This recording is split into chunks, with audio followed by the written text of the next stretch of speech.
दोस्तों, इजिप्ट के बारे में तो आप सभी जानते ही होंगे, जहां हर कोने से कुछ ना कुछ प्राचीन मिल ही जाता है और इसी कारण से यह दुनिया भर के आर्कियोलॉजिस्ट को अपनी ओर आकर्षित करता आ रहा है।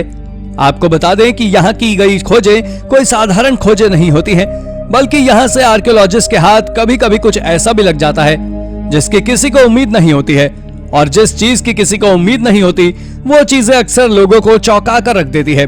तो आज की इस वीडियो में हम आपको इजिप्ट में की गई कुछ ऐसी ही खोजों के बारे में बताने वाले हैं जो आपको हैरान करने के लिए काफी है। तो चलिए जानते हैं हमारी इस वीडियो के जरिए। Number 10, the coffin of Saqqara. दोस्तों, हाल ही में आर्कियोलॉजिस्ट ने एक बहुत ही बड़ी और एक्साइटिंग डिस्कवरी की है, जिसमें उन्होंने एक 4200 साल पुराना फ्यूनररी टेंपल खोजा है जो कि फेरावह टटी की पत्नी क्वीन निरिट का है। जब आर्कियोलॉजिस्ट ने उस जगह को खोदा तो उन्होंने सक्कारा डेजर्ट में दबे हुए हजारों रहस्यों को खोल दिया जो पूरी तरह से अनसुलझे हैं, और यह आर्कियोलॉजिस्ट के लिए किसी खजाने से कम नहीं था। उन्हें उस जगह से 50 लकड़ी के बने हुए कॉफिन्स मिले, एक तरह का बोर्ड गेम मिला, एक बोट मिली, रोवर्स मिले, लकड़ी के स्टैचू मिले और कई सारे मास्क मिले और एक श्राइन मिला जो मृत्यु के देवता को दर्शाता था, और इसके साथ ही क्वीन निरिट से जुड़ी हुई कई सारी अन्य चीजें मिली। इस साइट को आर्कियोलॉजिस्ट ने जाही हवस की देखरेख में काम करते हुए खोदा था और उसी समय पर एक 4200 साल पहले बना पिरामिड भी खोजा गया था जो कि क्वीन निरिट का है। यह दुनिया की सबसे बड़ी आर्कियोलॉजिकल डिस्कवरीज में से एक है। Number 9, ancient Egyptian ship discovered buried in an under water city. दोस्तों, हेराक्लियन इजिप्ट का एक प्राचीन शहर हुआ करता था जो करीब 1200 साल पहले पानी में डूब गया था, जिसकी वजह उस समय आया भीषण भूकंप और बाढ़ बताई जाती है। आर्कियोलॉजिस्ट इसी शहर की खोज कर रहे हैं। इसी दौरान उन्हें इससे भी 1000 साल पुराने शिप का मलबा मिला। उस शिपरेक की स्टडी करने पर पता चला कि यह शिप 2200 साल पुराना है और एम्यून के मंदिर से टकराकर यह डूब गया था। फिर 1200 साल बाद हेराक्लियन शहर के डूबने की वजह से यह उसके भी नीचे चला गया था। एक रिपोर्ट के मुताबिक इस जहाज की पहचान फास्ट गैली शिप के नाम से की गई है। यह 82 फीट लंबा है जो कि नील और डेल्टा नदी में ट्रांसपोर्टेशन के लिए बनाया गया था। आपको बता दें कि इस शिप पर मिट्टी के बर्तनों के साथ में एक सोने की ताबीज भी मिली थी। Number 8, lost golden city. यह शहर इजिप्ट का सबसे विशाल प्राचीन शहर है जो आर्कियोलॉजिस्ट को रेत के नीचे दबा मिला है। एक्सपर्ट्स का कहना है कि यह तूतनखामून के मकबरे के बाद की गई सबसे बड़ी खोज है। मशहूर इजिप्टोलॉजिस्ट जाही हवास ने बताया है कि इस खोए हुए सुनहरे शहर की खोज लग्जर के करीब की गई है। इस शहर को मिस्र में खोजा गया अब तक का सबसे विशाल प्राचीन शहर बताया जा रहा है।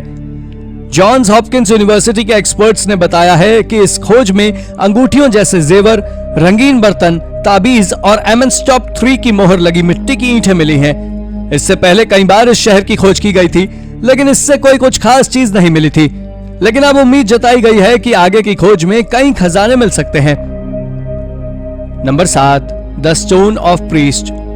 दोस्तों, इस स्टोन को ना ही किसी आर्कियोलॉजिस्ट और ना ही किसी इजिप्टोलॉजिस्ट के द्वारा की गई थी, बल्कि इस सुंदर से कार्व स्टोन को एक किसान के द्वारा इजिप्ट में खोजा गया था। एक्सपर्ट्स का मानना है कि यह स्टोन एक प्रीस्ट फेरोहा के द्वारा करीब 2600 साल पहले वहां लगाया गया था। आपको बता दें कि इसे दुनिया भर में स्टील और स्टेला नाम से भी जाना जाता है, जो लंबाई में करीब 91 इंच लंबा और चौड़ाई में 41 इंच का है, जिसमें कई सारी कार्विंग बनी हुई है, जैसे कि पंखों वाला एक सूरज की तरह दिखने वाला डिस्क और इजिप्शियन हायरोग्लिफ्स बने हुए हैं जो एक सन गॉड रे और प्रीस्ट फेरोहा को समर्पित है। आपको जानकर हैरानी होगी कि इसमें हायरोग्लिफ्स की 15 लाइन है जिन्हें आज ट्रांसलेट कर पाना लगभग नामुमकिन है, और इसी के चलते यह स्टोन एक मिस्ट्री बना हुआ है। Number 6, the great pyramid of Giza. यह दुनिया के 7 अजूबों में गीजा का महान पिरामिड सबसे पुराना है। यह पिरामिड 2560 ईसा पूर्व के करीब बनाया गया था, जो करीब 3800 सालों से दुनिया की सबसे ऊंची बनावट है। आपको बता दें कि इजिप्ट के खुफू पिरामिड को the great pyramid of Giza के नाम से जाना जाता है। इसकी लंबाई 481 फुट यानी 146 मीटर है, जिसमें लगभग 23 लाख पत्थर के ब्लॉक्स का इस्तेमाल हुआ था, जिनका वजन करीब 50 टन है। मिस्र के ये महान पिरामिड ऐसी जगह बना है कि इन्हें इजराइल के पहाड़ों से भी देखा जा सकता है और माना जाता है कि ये चांद से भी दिखते हैं। Number 5, the unfinished obelisk in Aswan. Egypt में बहुत सारे एंशिएंट आर्टवर्क को खोजा जा चुका है और अब इन्हें इजिप्ट में खोजा जाना कोई बड़ी बात नहीं है, लेकिन हाल ही में आर्कियोलॉजिस्ट ने इजिप्ट में एक बहुत विशाल ओबेलिस्क फ्रैगमेंट खोजा है। आपको बता दें कि इस डिस्कवरी को साल 2017 के मिड में अंजाम दिया गया था। यह कंट्री में खोजा गया इस प्रकार का पहला ऐसा फ्रैगमेंट है जिसके बारे में आर्कियोलॉजिस्ट का मानना है कि स्टोन के टॉप पर एक समय पर गोल्ड या कॉपर की कोटिंग थी जो सूर्य की किरणों को रिफ्लेक्ट करने में मदद करती है। इस डिस्कवरी को सैकरा नेक्रोपोलिस नाम की सबसे बड़ी आर्कियोलॉजिकल साइट पर किया गया था। इसके ऊपर जब रिसर्चर्स ने कार्बन डेटिंग की तो यह पता लगा कि ये रॉक पीस आज से करीब 4300 साल पुराना है। Number 4, Rosetta stone. ये ब्लॉक 1799 में इजिप्ट के रोसेटा शहर के पास पाया गया था, लेकिन इसकी कहानी बड़ी ही इंटरेस्टिंग है। दरअसल बात यह है कि फ्रेंच एम्परर नेपोलियन प्राचीन वस्तुओं में प्रसिद्ध रूप से कुछ ज्यादा रुचि रखते थे और इसी के चलते इटली पर कब्जा करते हुए उन्होंने पोम्पई को एक उत्खनन दल भेजा भी था और उसके सैनिक इजिप्ट को जीतने की योजना के तहत फोर्ट सेंट जूलियन को मजबूत करने के लिए पत्थर लूट रहे थे और तभी उन्हें वो अजीब तरह की कार्विंग वाला ब्लैक स्टोन मिला था। लेकिन जब 1801 में इजिप्ट की राजधानी अंग्रेजों के हाथों में चली गई तो रोसेटा स्टोन भी ब्रिटिश हाथों में चला गया और इसे लंदन में रख दिया गया, जहां इसे ब्रिटिश संग्रहालय में लगभग तब से लगातार प्रदर्शित किया गया है। Number 3, the secret of the sphinx. दोस्तों, ओल्ड फेरोआ के टेंपल के खंडहर में लगभग 1000 साल पहले 2 बहुत ही विशाल स्फिंक्सेस स्थापित किए गए थे जो एक मिथिकल बीस्ट की तरह नजर आ रहे थे क्योंकि इनके सिर इंसान के थे, शरीर शेर का और चील की तरह पंख लगे हुए थे जो बिल्कुल गीजा के विशाल स्फिंक्सेस की तरह था। यही नहीं, आप जान ले कि इस दुनिया के कई सारे ऐसे भी माइथोलॉजिकल बीस्ट स्फिंक्सेस मौजूद हैं, लेकिन ये नए स्टैचू बाकी सभी से हटकर हैं क्योंकि इसे लाइमस्टोन को काटकर बनाया गया था जो शायद किसी राजा महाराजा को डेडिकेटेड है, क्योंकि यह इतना बड़ा था कि इसकी लंबाई करीब 26 फीट थी। इसे स्टैचू ऑफ मेमनॉन के रिस्टोरेशन वर्क के दौरान खोजा गया था जो लग्जर के पास बने लाखों साल पुराने मंदिर में मिले थे। वो मंदिर किंग एमेनहोटेप III को डेडिकेटेड था। उन स्फिंक्सेस के बारे में रिसर्चर्स का मानना था कि ये किंग एमेनहोटेप III को ही डेडिकेटेड है और ये खोज सच में विचित्र है। Number 2, strange Egyptian head cones. दोस्तों, एखनाटन के बारे में हम पहले भी आपको कई बार बता चुके हैं कि ये एक 18th डायनेस्टी के 10वें रूलर थे, लेकिन इनका इजिप्ट पर राज करने का तरीका और इनका शरीर एक साधारण इंसान से काफी ज्यादा अलग था। इनके सिर का ऊपरी हिस्सा एक एलियन की तरह लंबा था जिसे ढकने के लिए एखनाटन सिर पर एक लंबा और अजीब सा मुकुट पहनते थे। ये इजिप्ट के लोगों को सूर्य की तरह दिखने वाली गोल्ड डिस्क की पूजा करने को बोलते थे। इन्होंने इजिप्ट को पूरी तरह बदलने की कोशिश की, लेकिन ये कुछ हद तक ही सफल हो पाए।